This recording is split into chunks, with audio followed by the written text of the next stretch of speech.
types of information for the role he's in. Is there any idea if information was provided to the CCP, what advantages would that give them? Without knowing what it is, I can tell you what staffers generally get, which is kind of the economic analysis that we do in advance of an FOMC meeting. And, in modern central banking, we try to be as transparent as possible. So I don't want to sound like I'm dismissing this case, which we take very, very seriously, just as you do. But we really, the truth is, what we have that is secret is knowledge of what we're going to do in the future. And in modern central banking, the whole idea is to be transparent about what you're going to do. So nonetheless, we take this case very seriously. So to your question. Yeah, and I appreciate it. And this is not adversarial at all. I'm really just trying to get to what possibly the Chinese could have done and if they've done anything with it. Of course, if you're unaware of the type of information to access to, you couldn't answer that question. But does the Federal Reserve have an insider threat program designed to combat this kind of espionage? So we have very, very strict information handling requirements. We do background checks on every Federal Reserve employee when we start those before they start working there. We do everything we can on this, but obviously certain things do happen and people slip through the crack. Do you see that does this open the door for a more strategic analysis of the Federal Reserve and how to protect critical economic information? Yeah, I do think that, once we see this unfold a little bit and know what the facts are, I think we'll absolutely look and make sure that our controls and that employees understand the consequences of this. And I think they do. But, with a few thousand employees, there's going to be one sometimes that breaks the rules. And I can't comment on this case, but and understand it's sensitive. But as things move forward, I'd ask if you could at some point share with me and this committee more information so we can work with you to make sure that our nation's policies are kept just to those, more so kept away from our adversaries. And with that, be glad to do that.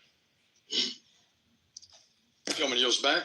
Gentleman from California, Mr. Vargas, ranking member on our Monetary Policy Task Force, recognized for 5 minutes. Thank you very much, Mr. Chairman. Chairman Powell, thank you. I don't want to insult you in any way, but I hear you're a deadhead. I'll own up to that. So I assume that with a few words, oftentimes you would know one of the songs of the Grateful Dead. So I'm going to give you here a quote to see if you know who said this. The risk of a dispute over the position could be a distraction, to our mission. You know who said that? No, I don't. Michael Barr did. And I would be remiss if I didn't say and mention that what Governor Barr did recently was very selfless and noble. The rest of that quote, by the way, is in the current environment, I've determined that would be more effective in serving the American people from my role as a governor. So I think he himself took the position that it would be a distraction to continue in that role.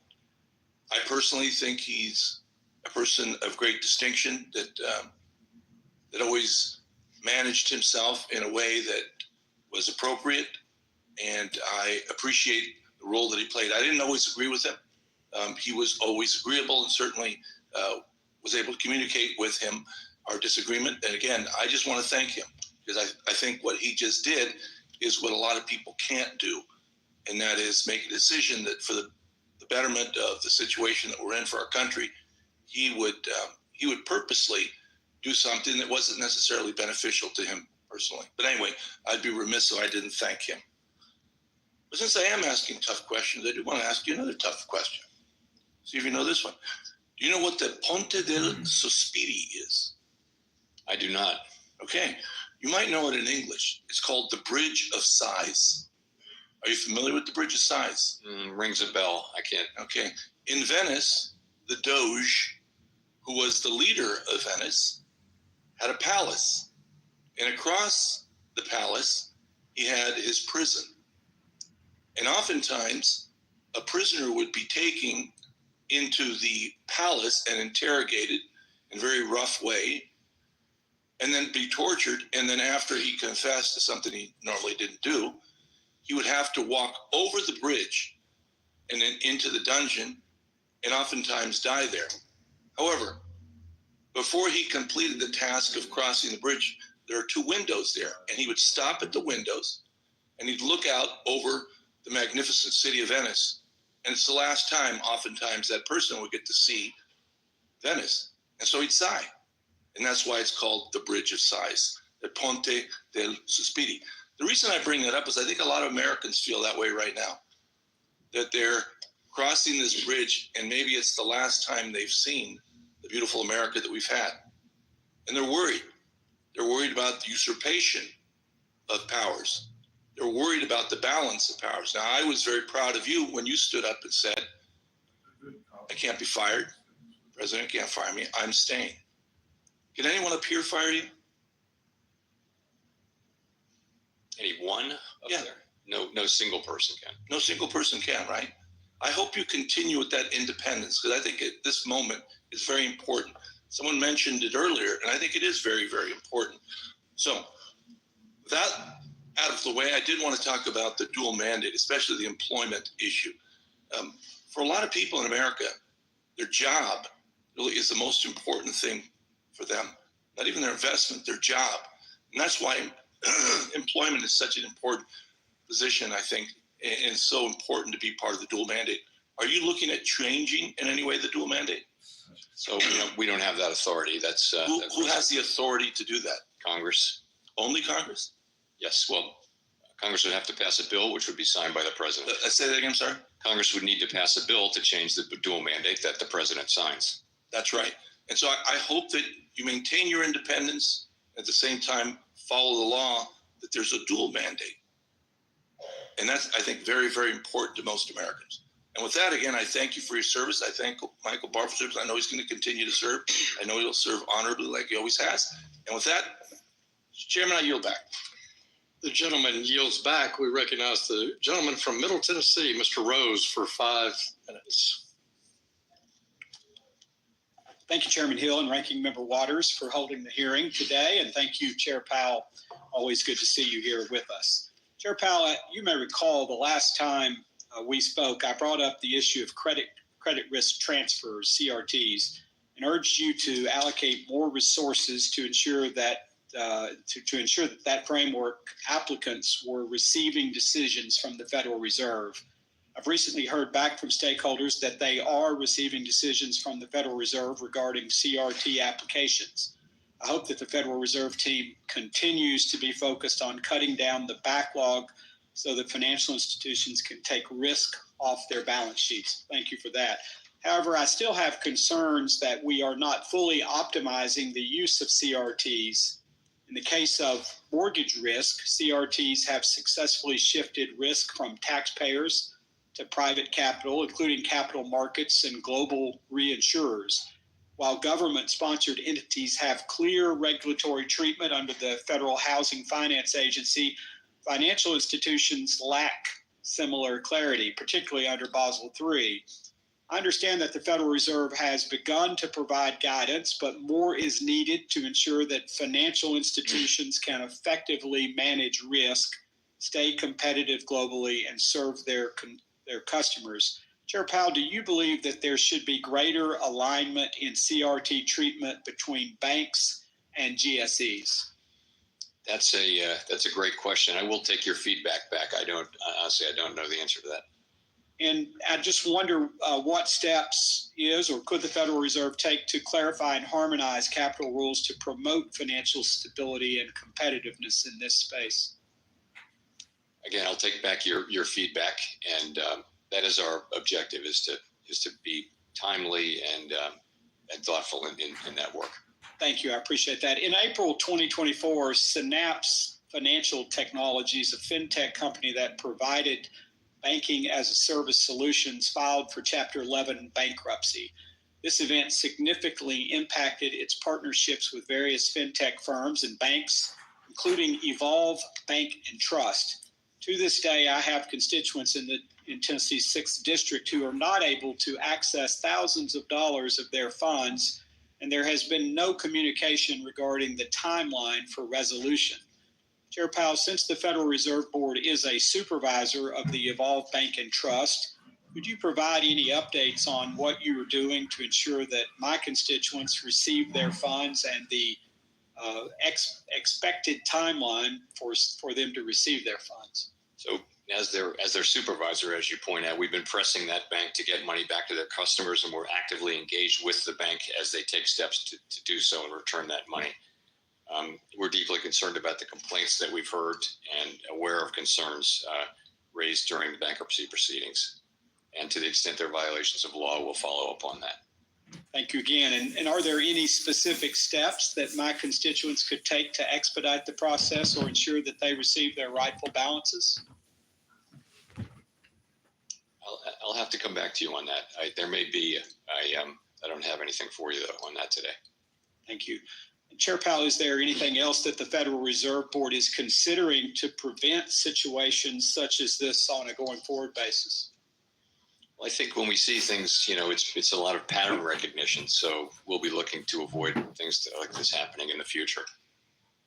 All right, thank you. I think there has been a lack of appreciation for the work that President Trump has done to restore the American workforce. It is his example of calling federal employees back to the office that we are now seeing corporate America follow as well.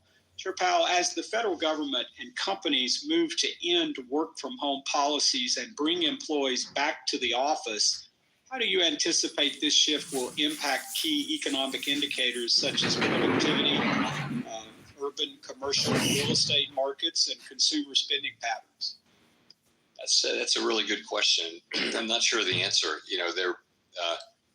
I've always felt that I am personally more productive in the office, and that's where I work, except on weekends when I work at home. But in terms of productivity, I think there are different views. I know a lot of CEOs feel strongly that people are more productive in the office, and we'll just have to see. I also think, though, that on the other side, work from home did allow very high levels of labor force participation among, for example, women.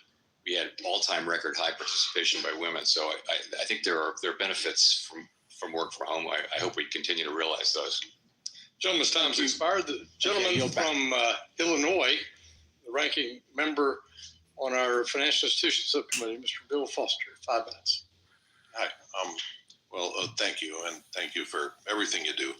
I'd just like to get some sort of level setting on what you've been facing in recent. It's my understanding that your Inspector General in the Federal Reserve has not yet been fired. Is that correct? That is correct. Okay. And you've not also had the high-level resignations of senior personnel as they've had in Treasury. Nothing like that. So No, nothing like that. No.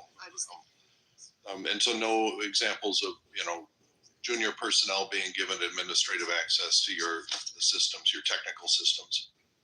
Are you talking now about the payment systems that we payment systems or other technical systems? No. Email systems, No. anything like that? None of that. Okay, all right. So far you've not suffered through what Treasury has. Have you had any inquiries from other central bankers or commercial bankers from around the world about, what can we, uncertainty about whether the Federal Reserve will be able to continue doing its job if you suffer the same sort of intrusion that Treasury did? I haven't. No. So you haven't. They haven't called you up and said, "What the heck is going on?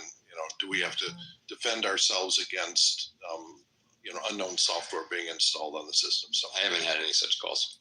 okay, all right. Let's see. We've also seen calls to resumption of calls to audit the Fed. All right, which is, if you can remember from that gentleman up on the wall there, this was a big theme of, and first off, the Fed does get audited, correct?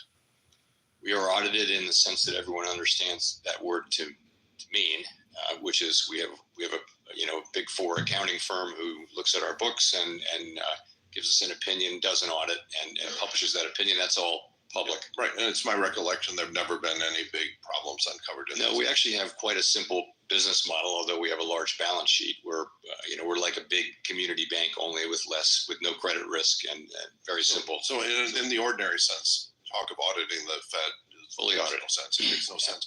But what was really meant, certainly during the time when we were talking a decade ago, I guess, it was really all about micromanaging Fed monetary policy. That they said we want to audit the monetary policy, which doesn't really make sense since it's a policy thing. Do you have any indication of whether the resumption of calls to audit the Fed will be, audits or some new effort to politically micromanage the monetary policy? I have no way of knowing. Really what it is the GAO is free to work on every area of the Fed except monetary policy, and does so. We have GAO reports, all over the place over many years, but they don't audit monetary policy. And, what the threat would be if that were to go away, you'd have investigations into decisions on monetary policy. And, that would be a different thing. I think it was designed by its designer to be a step on the way to eliminating the Fed. That is correct. Yeah, the calls to end the Fed came from the same wing of the Republican Party, and I guess still exists. I think we're up to something like 20 Republican sponsors of the end of the Fed bill. Let's see. I was sort of surprised to see that the word tariff only occurred twice in your monetary policy report, whereas if you look at financial trade journals, it's mentioned 5 times above the fold. And, for those that read hard copies. So, this must be a very hard thing for you to deal with because, as you're aware, Trump's tariffs and other trade policies put us in a manufacturing recession a year before COVID hit. And so this is not a small thing if these resume. But you have to sort of filter out the chaotic noise and the guidance that varies hour by hour or week by week. So how do you actually filter that? You say correctly that, well, let's wait to see what the actual policies are. But then that depends. If you listen, one day you get these are the actual policies. At some point you have to feed these into your macro models of what happens. And how do you do that filtering when there's just so much random noise on the signal? Well, I think it's straightforward now in the sense that no one knows pretty much what the exact policies will be. That's still evolving, and so you can't really take action. You can do analysis of various hypothetical things, and we've been doing a lot of that. But ultimately, it matters what happens. What's tariffed, for how long? Are there substitutes? There's many questions that will have to be answered, and even then, the question will be how much of that will transfer to the consumer. As you know, that can fall on the exporter, the importer, the retailer, or the consumer. In my case, manufacturers are on both ends of this. Yeah. So we really just don't. So if that sort of analysis, Gentleman's time has expired. Congress, it would be great. So.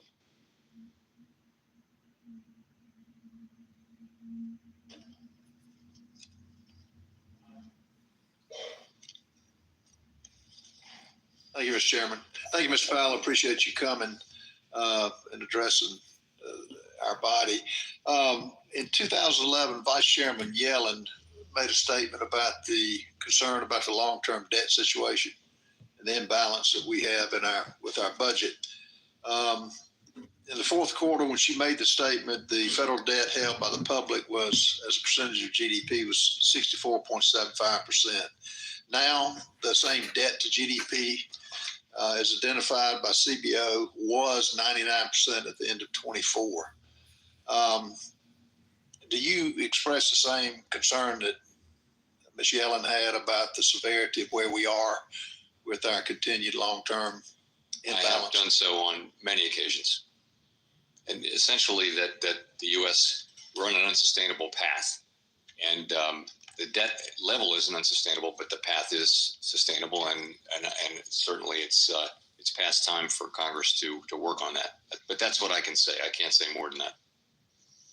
What do you think the benchmark would be? We're in the middle of the budget situation now, trying to debate, particularly with reconciliation. What would you say is the benchmark that would ease? What level of cuts, in your opinion, would ease your concern over what we're doing? We're $37 trillion now, but when you add the agents, the mandatory spending we have on Social Security, as examples, going bankrupt in 35.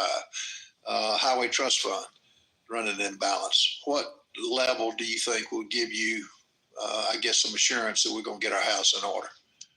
So I don't have a specific number; it wouldn't be appropriate. But I will say this: in having looked at this, the successful programs to get back on the right track, they tend to make progress over a long period of time.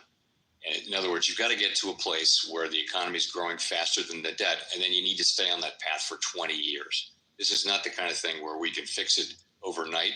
We just need to be making progress. And right now we're running very large deficits at a time of full employment. So we need to start moving. You're either making progress or you're not. Right now we're not.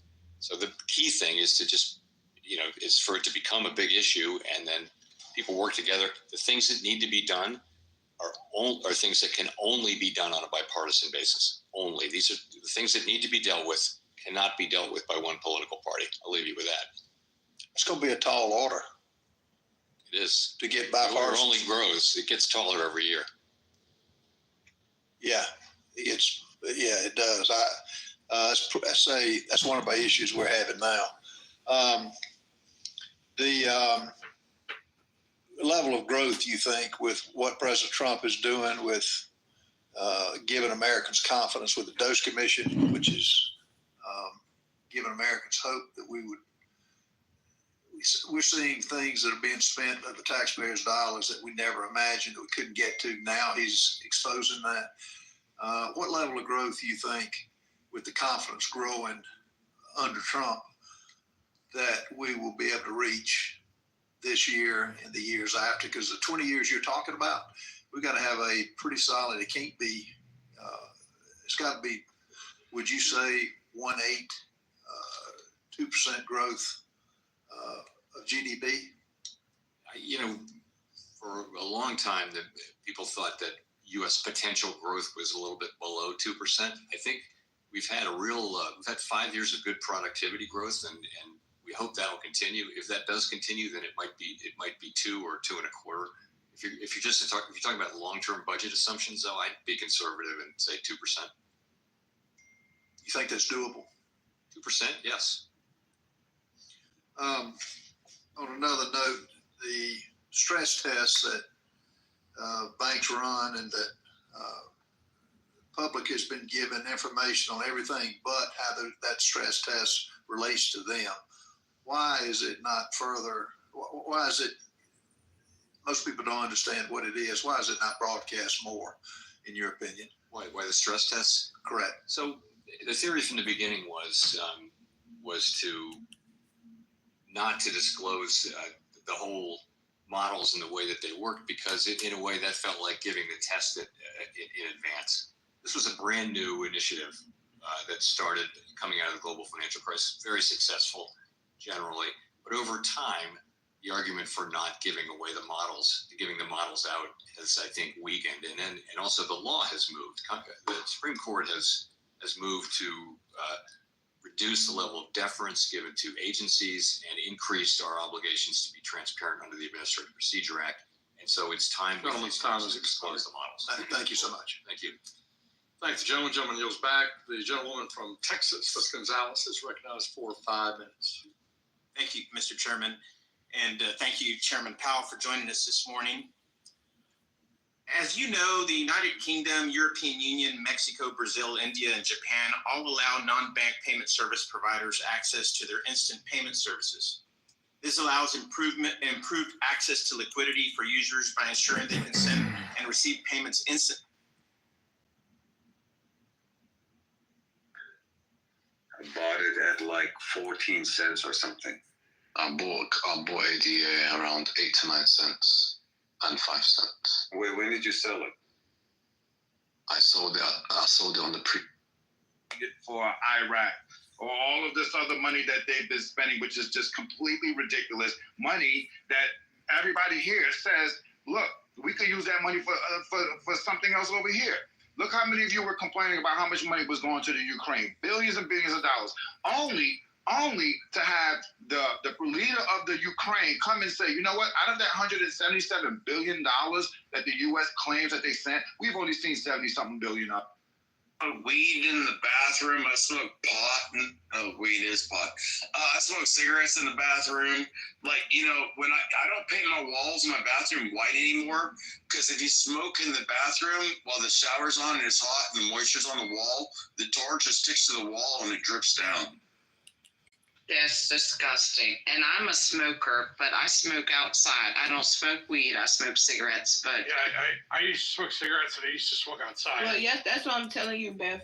Cigarette smoke is different.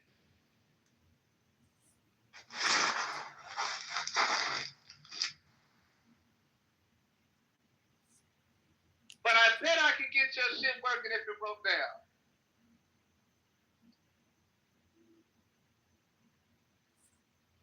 And let our restrictive policy work to get inflation coming down again, and that's what we're doing. Is there any concern at the Fed that deporting millions of undocumented workers that do a lot of crucial work in the agriculture industry and construction? Yo, Zach, what are you doing? I'm just leaving the gym. Nice. Good for you. We back to the stupid, low IQ, dumb people talking about nothing, wasting. Well, the funniest thing is it's like it applies to everyone. So I'm listening to Federal Chairman Powell of the Federal Reserve Chairman Powell of the Federal Reserve answered questions at a congressional hearing, and it's fucking hilarious because it's still stupid, low IQ. It doesn't matter how awesome you are. Like if you have a suit on and great hair and you've lived a perfect life and you're super smart and you work hard, what you're really doing is communication. Nobody's digging any pits or trenches or building anything. All these people that work at all, basically the Federal Reserve is a communications agency. He claims that it is a community bank that has a simple business model with one ledger. And they have the ability to continue to print infinitely. But right now they're talking about the debt super cycle. And he's saying that over the next 20 years, America has to grow its economy faster than inflation.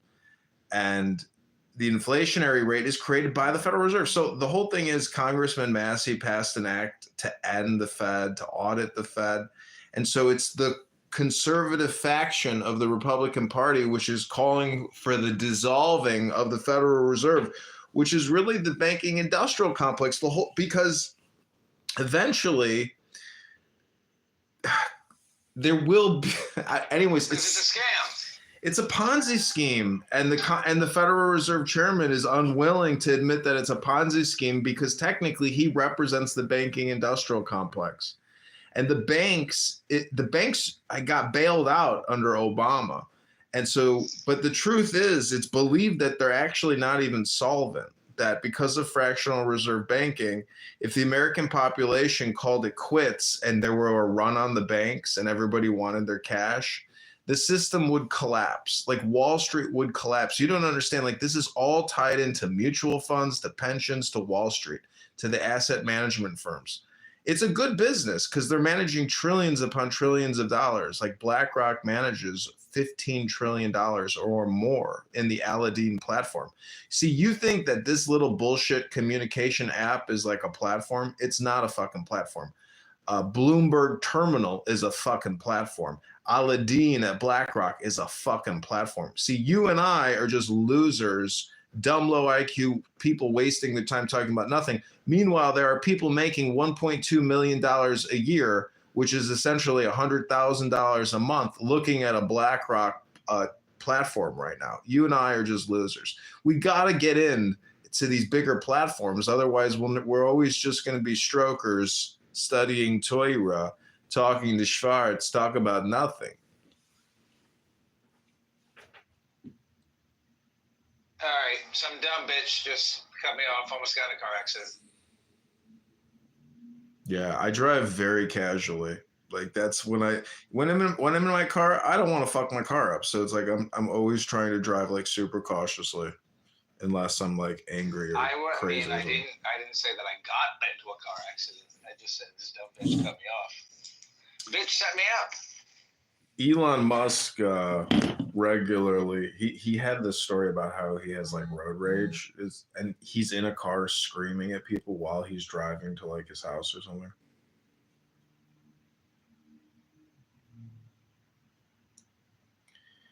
Even rich people have road rage. See, that's the thing is like Chairman Powell goes into the office every day. I'm sure he's got like a driver. I mean, it's very nice to be very wealthy because you can automate a lot of things in your life. Like if you actually have a lot of money, you don't even take an Uber. You have like a professional driver, you know, with like a fucking dope car who always clean, smells good as a normal person. He's making fucking 120,000 a year driving you to your fucking office. That's the good life. But even then, everyone essentially is going to die. That's the great thing in philosophy, is that you realize everyone who's talking on TV right now will disappear, and we will probably live beyond them, you know, because if you and I are going to go on for another 40 years or 50 years, if you look at, the whole thing is Federal Reserve and Congress and the president, everybody is essentially in a conspiracy to continue to get everybody to keep working for 20 years, to keep paying taxes, to keep participating in the workforce. Because the truth is, we should be so rich right now that nobody has to work anymore. We fucked everything up since 1946. Because really, we gave the banking industrial complex complete and total ownership over us through debt. And we should have outlawed debt in this country in many ways. Like, there should be no national debt. There should just be personal debt. And even that should be expungible through bankruptcy. But our government has sold us out so badly in 20 years. See, you could be right about Israel actually being the better country to be in.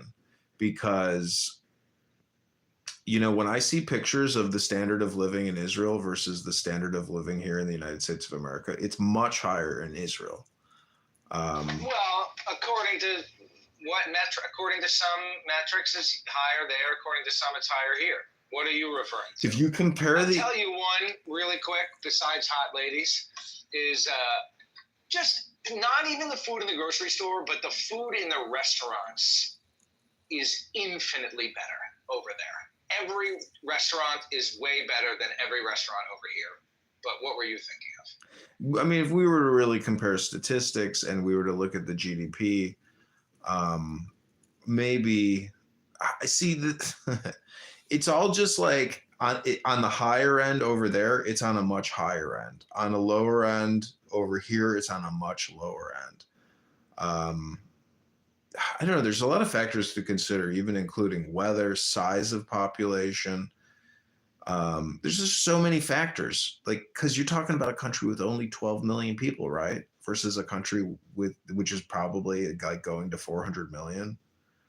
There's just a lot of differences between living with 12 million people and 400 million people. And America, though it's like incredibly awesome and super powerful and shit, we're just a bunch of hypocrite liars because we're completely bankrupt and we're going to keep funding the National Defense Authority. We're not going to stop. See, what we're really doing is just kicking the can down the road with words.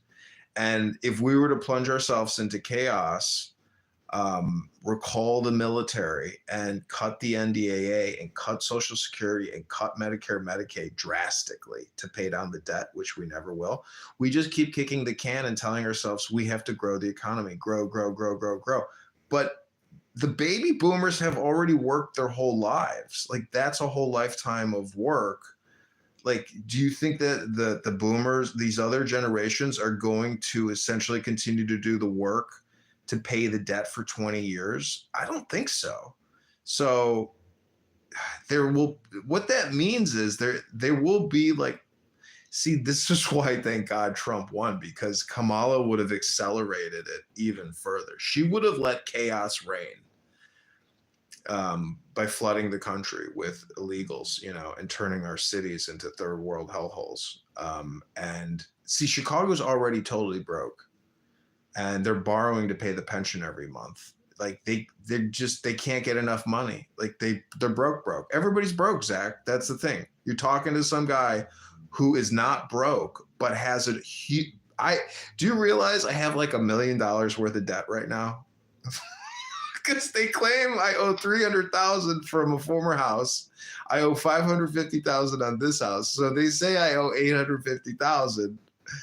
I have no credit card What debt. are they going to do? There's nothing they can do because I'm not dead. I can pay the mortgage every month. And so they can't take the house. So it's like everybody's in a lose-lose situation because I'm not willing to go to work. Interesting. I have I have a beautiful house. It's worth $720,000 to $800,000 on a fucking vegetable garden with 30 beds, and I can pay the mortgage every month until the day I die. Like, they can't take it away because the veteran 30 beds. 30 growing beds, vegetable garden. I thought you were running a homeless halfway house and I might, yeah. If I go into my basement, it's possible that my Airbnb is a homeless person. How the fuck would I know? There's no vetting. Banned from Airbnb for life. Did I tell you that one? No. I never told you that? No, why? That's a good story. Are you recording? Yeah. I pulled a knife on somebody. At an Airbnb? In my house. You had a tenant staying with you from Airbnb? Yes, and he threatened me and got in my face. Uh-huh. And I thought he was going to hit me, and it was before I knew jujitsu. Now, with the jujitsu, I wouldn't have pulled a knife. I would have been fine. But he was in my face, and I was scared, and I had a knife on my belt because I often, when I'm doing the rewilding, I have not like a pocket knife. I have like a 4-inch. So you were going to fillet this guy. You were going to fillet him. I held the knife in my hand, and I said, "What are you doing? Please get away from me. You're scaring me." Imagine that's the difference between you and like a high testosterone N-word. He would have actually gutted the other guy and then been like, well, I guess this is like a butchering project. I got to figure out how to cut this whole thing up and distribute it. Because it's like The Sopranos. When they kill somebody, they put them in the tub. It's very systematic. They've been there. They've done that. I'll tell you the end of so then the guy was pissed off because I had a knife. He was threatening me. He was in my face. He was bigger than me. I thought he was going to hit me. I pulled out the knife. I said, "Get the fuck away from me." He said, "He's got a knife." He went into the room. His Chinese wife was in the bedroom. He said, "He's got a knife. He's got a knife." They ran away, called the police. Then the police came. I told them the story. And the police officer said to me, "Well, it's good you didn't stab the guy." And I said, "Yeah, it's a good thing that I didn't stab him." And then the cops drove away and said, "Have a nice day. Don't let this crazy man back into your house." And I said, "Nope, I'm not going to." And then the crazy man was dissatisfied that I wasn't punished by the police. So he called Airbnb and said that I threatened him with a knife. So now I'm banned for life. So I can't use Airbnb ever until I die. And I'm reborn. It's okay, but I don't know. Would you rather have $100,000 worth of debt or be banned from Airbnb?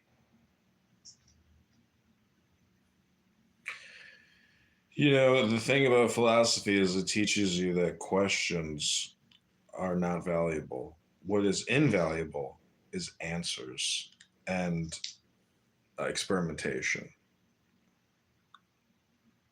Oh, T-Robs is here. That's what's his face, isn't it? Who is that guy? The Irish Jew hater? Yeah. Where, in the other room? Yeah. I don't know who that guy is in his PTR. I thought it was that comedian, fucking annoying guy with the fucking herpes on his lip. David It is. Michael. It's the annoying comedian.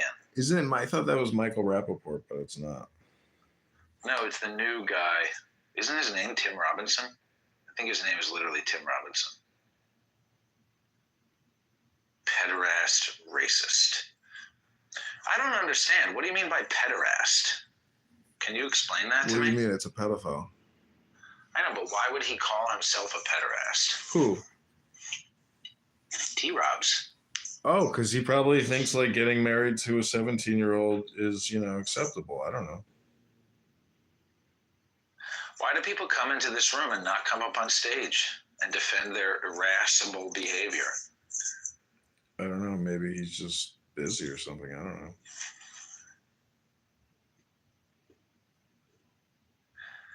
I was in the gym and they played Not Like Us by Kendrick Lamar, and they bleeped out the N-word, but they didn't bleep out fuck 'em all and they mama. And they also didn't bleep out beat your ass and hide the Bible if God watching. But they did bleep out the N-word. But it was okay for them to say fuck 'em all and they mama. And it was okay to say beat your ass.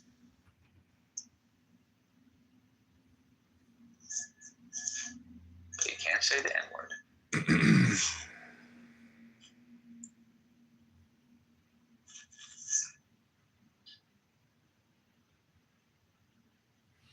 So today I'm supposed to shoot these campaign videos, but what I'm going to do is I'm going to go to the gym first and then come back and put a shirt and tie on and see that American flag in my background. I'm going to shoot campaign videos for the 16th district in Illinois to go against this guy named Dan, who's a congressman. You're running? Yeah, I'm going to run again. What's his name? Dan what? Dan LaHood. Dan LaHood. I think that's his first name. His last name is LaHood. But U.S. representative I'm not from Illinois. see my campaign manager Max. We should call him because he said you're going to fake going against this guy and like cause him all kinds of stress, and then I'm gonna transition because he's a rhino, and then I'm gonna transition to the commissioner position because we have this fucking woman who got a DUI and told this Asian cop that he has a tiny dick. And that she's a fucking public official and fuck you. And she was carrying a bottle of wine. Like literally it's all on camera. And so I'm going to run against her because there's so much public animosity against her. And I can use those videos of her drunk, being a piece of shit to cops, like in the campaign footage. So it's like, it's possible that I could take over essentially it's called the Cook County Property Tax Assessor's Office. And it's run by this guy named Fritz Kaigi, and he's running too. And so the whole thing is essentially these lawyers, they chop up about $660 million a year in property taxes. And it's a big scam. They mail all the property tax owners leaflets every year. And then so anyways, this woman also owns an appeal law firm in multiple states. She's making a lot of money. She's very smart, but at the same time, she's a fucking stupid cunt bitch. And she goes to this diversity, equity, inclusion training and white racist, structural racism, history month, all this bullshit on her X account. So there's so much shit to target this bitch with. And that's who I want to get out. And she touched me once. She touched me. She's hot.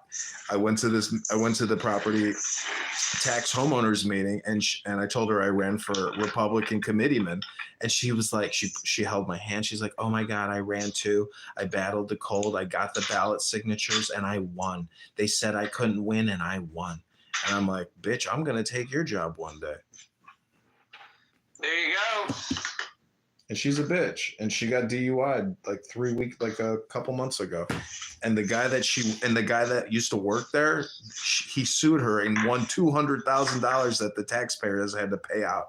Like the whole thing's fucking crazy because it's all done by lawyers. It's all corrupt. Maybe we should be lawyers. Did you ever want to go to law school? I did, but I didn't get the veteran GI Bill money to do continuing education because I didn't deploy overseas. So they refused to give me the fucking 9/11 college money for GI Bill. It's so stupid. And I have a contract. Like literally, everything about contracts is essentially pointless if you have no money to enforce the contract with a lawyer to take it to court to get a judge to make the adjudication.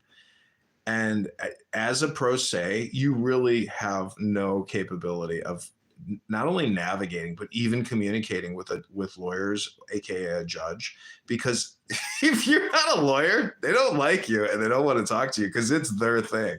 You know, you need representation and you cannot represent yourself, and they do not give a fuck. And they will just say, sorry, you're not procedurally correct. You're out of protocol. Have a good day, sir. Bye. I swear to God, dude, you got some faggot lawyer judge, you know, talking like a woman at your face in a pro se hearing, and you're just like, man, I hate society. I hate people, you know, because like if this was, you know, 1920, you would have dealt with issues militarily.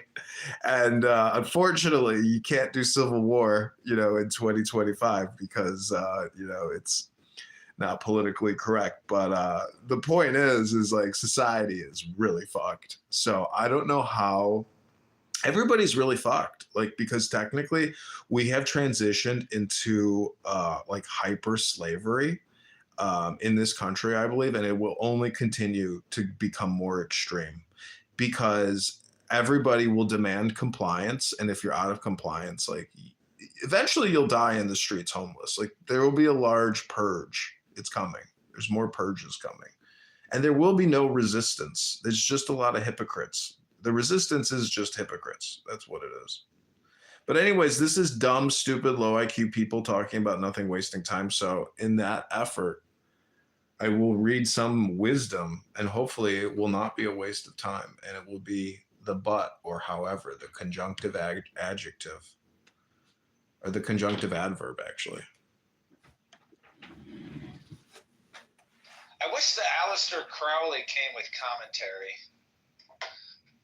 because I think that our tastes align, but the Crowley stuff kind of goes over my head a little bit. See, I'm doing this because it's performative. You know, it's like Old English, or it's like I can make it into Old English or sound like Winston Churchill doing this. So it's more performative. But if you want the meat and potatoes, there is a British general named JFC Fuller, who was Crowley's secretary, and he fought in World War I and World War II, and he's like a very famous colonel in the British Army. And he has a book called Kabbalah, and that book really goes deep into Kabbalah, and it's very direct. It's a very concise book. It's very expansive, and then also you could read Morals and Dogma by Albert Pike. His chapters on Kabbalah is also very interesting. Again, this is all just neurolinguistic programming, because what did you do back in 1900 when there was like no radio even? I mean, you read books to each other, right? Like with your family, with your friends. I mean, didn't people just utilize books in the same way that we're utilizing cell phone screens? But they actually spent time reading books and to each other, and thus everybody was highly literate. That's what I'm thinking. Because I mean, well, that was my text to you when I texted you last night. I was at my Talmud class, and he said that the Talmud is just basically a series of recorded debates. And I realized, oh, that's my friend Edmund. Yeah. Recording the debates. Yeah, people, I mean, even pre-printers or pre-typewriters, like there were scribes, right? They would sit there and even do shorthand, like legal scribes. I mean, if you're recording a court, you know, like a court, you know, in courts today, they still do the people that use those stupid piece of shit machines. God, those fucking jobs really went out the window. But yet there's still a union. There's still employees doing it. A court reporter. Can't believe it. That's how fucking crazy the world is that we still have court reporters as opposed to just audio to text transcripts. Man, I'm telling you. Everything is really slow when it comes to law, and it's a racket, man.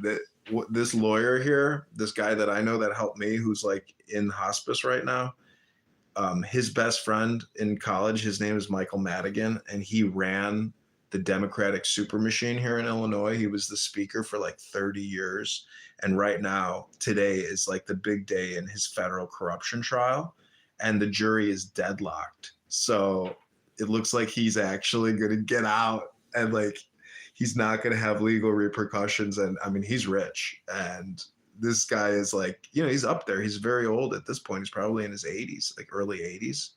But some of these Chicago politicians have gone to jail. Like anybody aligned with Trump or who had photos with Trump, they went to jail. Like Trump has to pardon this guy, Burge, here in Chicago, who went to jail. He was an alderman. And he was the appealing attorney on the property tax assessments on the Trump Tower downtown. And that is like multi-million-dollar annual property tax breaks. So it's a very powerful position who controls the tax breaks on the property taxes, because they are essentially bringing in close to $1 billion a year and issuing back, 4,500 refunds. And I am a property tax break recipient because of my veteran status. So it's a big benefit to me. But most people, they just hire an attorney to do it, and then they get a check, and the law firm takes, 50, 60% of that check that comes back, if they can even get the appeal. But technically, you can sue regarding your property taxes. This is why being an attorney is so powerful. I mean, it gives you the ability to communicate and argue anything. It's fucking amazing.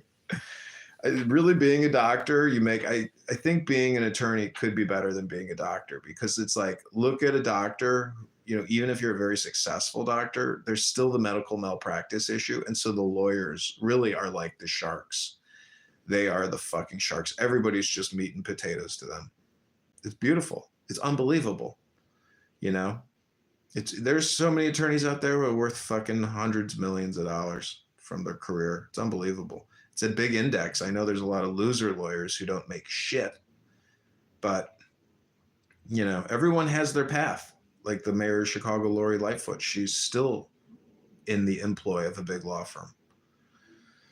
Anyways, I think the only alternative I have as like a broke bald ass bitch, is to read occult philosophy and psychology, because like that to me is like the only way that I could be like a little bit faster or smarter than an attorney or a doctor.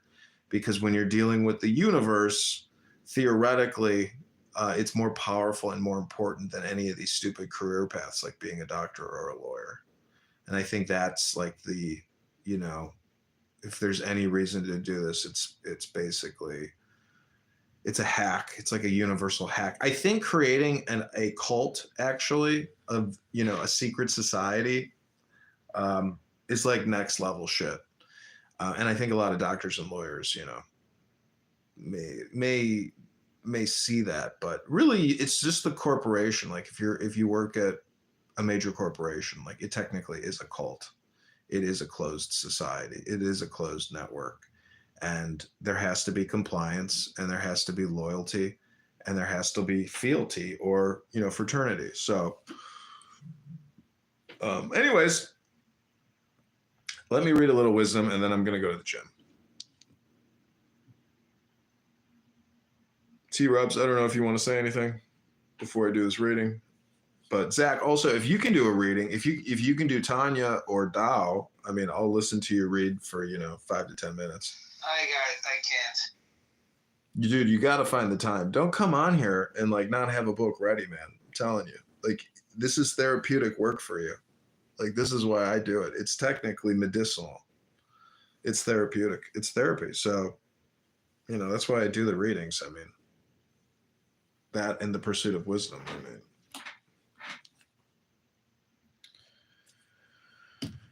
I do want to build a collection of Chairman Powell commentary, because technically all these Federal Reserve chairmen are like talking robots. They always stick to the script, but even what they say is just so interesting because it's all in English and it's hypnosis, and it's so like simplistic that everybody's like jaw just drops, and you're like, wow, I can't believe like you talk to everybody like they're in the third grade, and that's the that's acceptable. Like, he says he can't say more because it's not within his purview or within his realm of scope to provide commentary on what Congress is doing with regards to these acts, these omnibus $1.2 trillion spending bills that they've passed. Like, the thing is, a banker's going to love the business. It's debt. Like, thank you very much. Congress. Thank you very much, taxpayers and voters.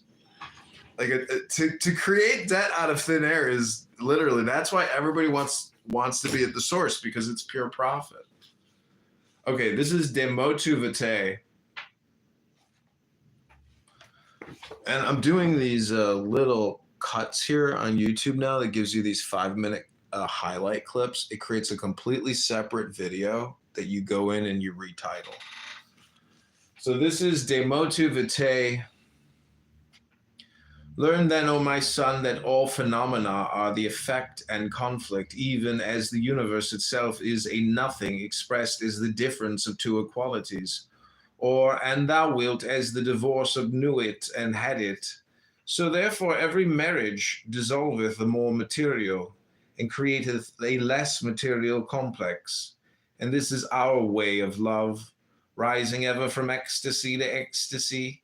So then all high violence, that is to say all consciousness, is the spiritual orgasm of a passion between two lower and grosser opposites. Thus light and heat result from the marriage of hydrogen and oxygen, love from that of man and woman, jhana or ecstasy from that of the ego and the non-ego. But be thou well grounded in this thesis corollary, that one or two such marriages do but destroy for a time the exacerbation of any complex. To deracinate such is a work of long habit and deep search in darkness for the germ thereof.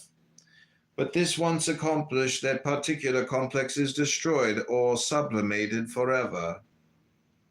De morbis sanguinis. Now then understand that all opposition to the way of nature createth violence. If thine excretory system do its function not at its fullest, there come poisons in the blood, and the consciousness is modified by the conflicts or marriages between the elements heterogeneous. Thus if the liver be not efficient, we have melancholy. If the kidneys coma, if the testes or ovaries, loss of personality itself. Also, and we poison the blood directly with belladonna. We have delirium, vehement and furious, with hashish. Visions fantastic and enormous, with anhelonium. Ecstasy of color and whatnot, with diverse germ of disease, disturbances of consciousness varying with the nature of the germ.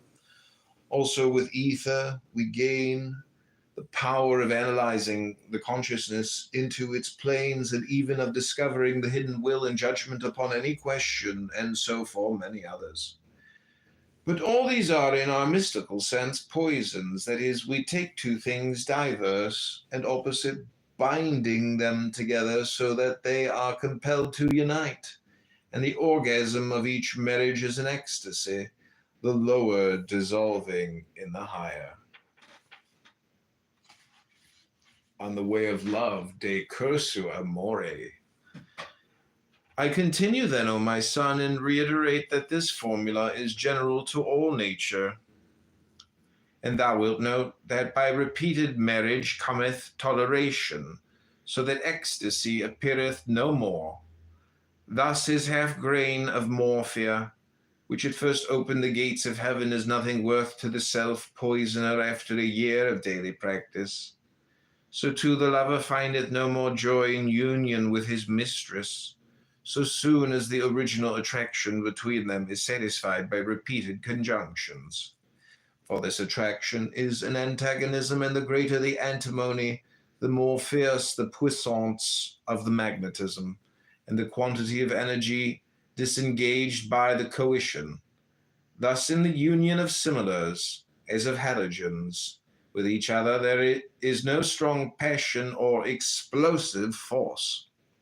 And the love between two persons of like character and taste is placid and without transmutation to higher planes.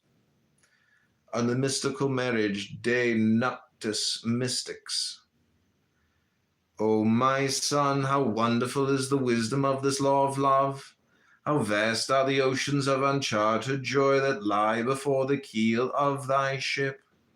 Yet know this, that every opposition is in its nature named sorrow, and the joy lieth in the destruction of the dyad. Therefore must thou seek ever those things which are to thee poisonous, and that in the highest degree, and make them thine by love.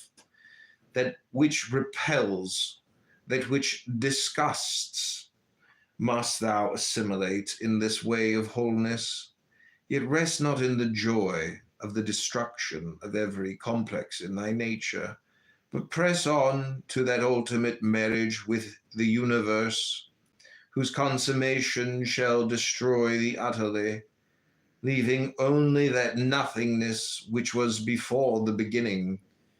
So then the life of non-action is not for thee.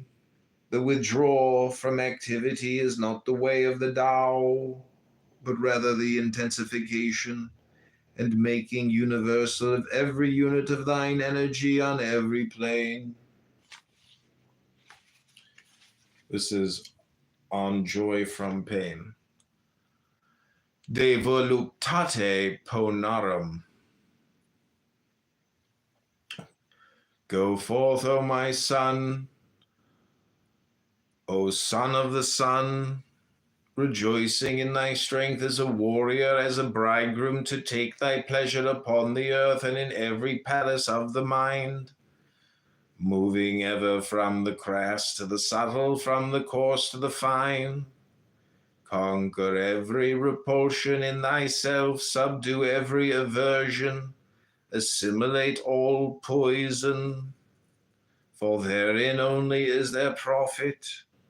Seek constantly, therefore, to know what is painful, and to cleave thereunto, for by pain cometh true pleasure. Those who avoid pain, physical or mental, remain little men, and there is no virtue in them. Yet be thou aware lest thou fall into that heresy which maketh pain and self-sacrifice as it were bribes to a corrupt God, to secure some future pleasure in an imagined afterlife. Nay, also of the other part, fear not to destroy thy complexes, thinking dreadfully thereby to lose the power of creating joy by their distinction. Yet in each marriage be thou bold to affirm the spiritual ardor of the orgasm, fixing it in some talisman, whether it be art or magic or theurgy. On the final will, de voluntate ultima. Say not then that this way is contrary to nature, and that in simplicity of satisfaction of thy needs is perfection of thy path. For to thee, who hast aspired, it is thy nature to perform the great work, and this is the final dissolution of the cosmos. For though a stone seem to lie still on a mountain top and have no care, yet hath it in hidden nature a task ineffable and stupendous, namely to force its way to the center of gravity of the universe, and also to burn up its elements into the final homogeneity of matter. Therefore the way of quiet is but an illusion of ignorance. Whoever thou mayst be now, thy destiny is that which I have declared unto thee, and thou art most fixed in the true way when, accepting this consciously as thy will, thou gathereth up thy powers to move thyself mightily within it.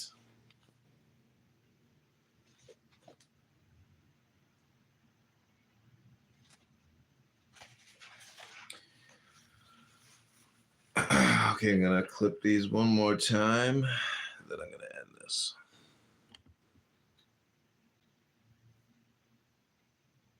The way to the center of the gravity of universe.